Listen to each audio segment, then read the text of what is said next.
Aaron, Moses' brother and Israel's first high priest.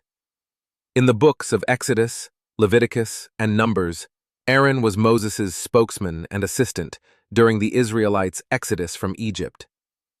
Aaron was 3 years older than Moses and was 83 when they first confronted the Pharaoh.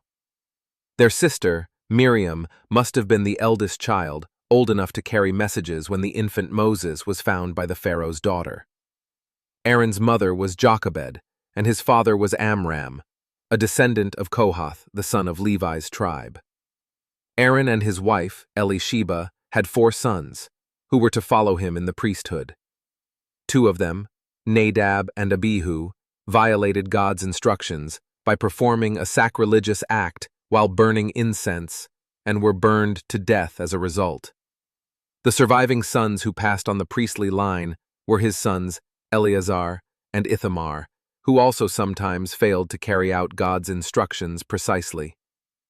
Aaron's prominence in the events of the Exodus arose partly from the fact that he was Moses' brother. When Moses tried to avoid becoming Israel's leader on the grounds of having a speech impediment, Aaron's ability as a speaker was recognized and used by God. Events of Aaron's life. The Hebrew people were slaves in Egypt at the beginning of Aaron's life. Raised as an Egyptian by one of the Pharaoh's daughters, Moses had fled into the Midian desert after killing a cruel Egyptian taskmaster. When God sent Moses back as a liberator, he also sent Aaron out to meet Moses in the desert.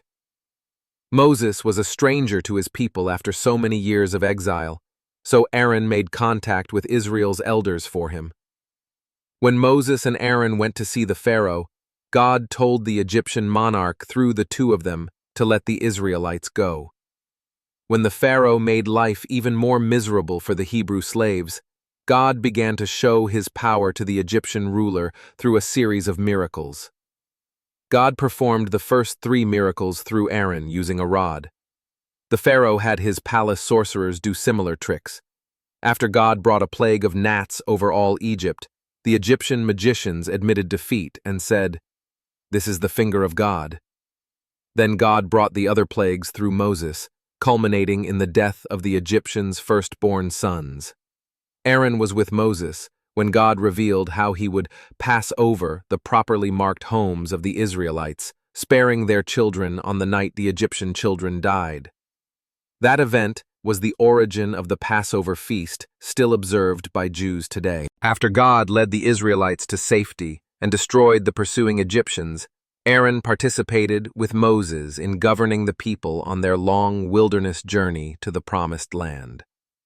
Later, battling against Amalek's army, Aaron helped hold up Moses' weary arms in prayer to maintain God's blessing.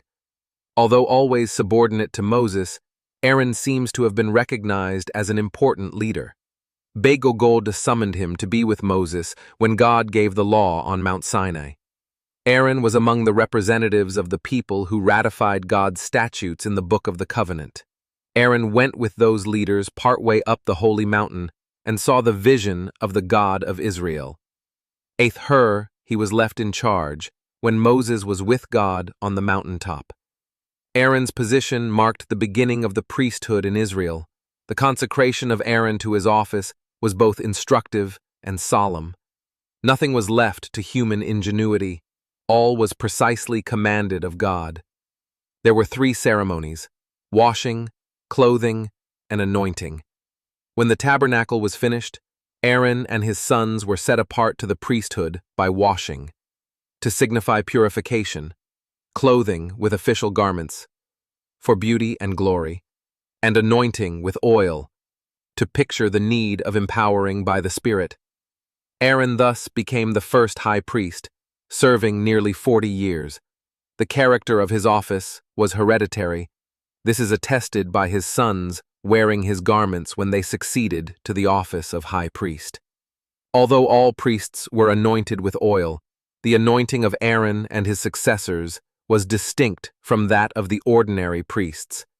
Because the priesthood was inherited, all subsequent priests had to trace their ancestry back to Aaron. Also, a sharp distinction was always drawn between the family of Aaron and the rest of the Levites. Thus, the high priest was classified as the anointed priest in a special sense. Because of Aaron's priestly role, the New Testament looks upon him as prefiguring the Messiah of Israel.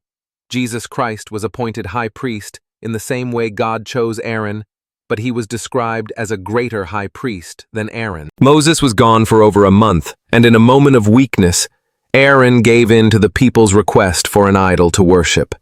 He melted down their gold ornaments to make a golden image of a calf. The Israelites had probably been influenced in Egypt by the cult of Apis, a fertility god in the form of a bull. At first, Aaron seemed to think he might be doing something acceptable to God, but things got out of hand and a drunken sex orgy took place around the idol. God was angry enough to destroy the people, but Moses interceded, reminding God of his promise to multiply Abraham's descendants. Moses furiously confronted Aaron about the immorality and idolatry, which Aaron blamed on the people without admitting any guilt of his own. Although the idolators were punished by death and the whole camp by a plague, Aaron was evidently not punished. In a retelling of the events, Moses said that Aaron was in great danger, but was spared because he had prayed for him. In their second year of nomadic wilderness life, Aaron helped Moses carry out a census.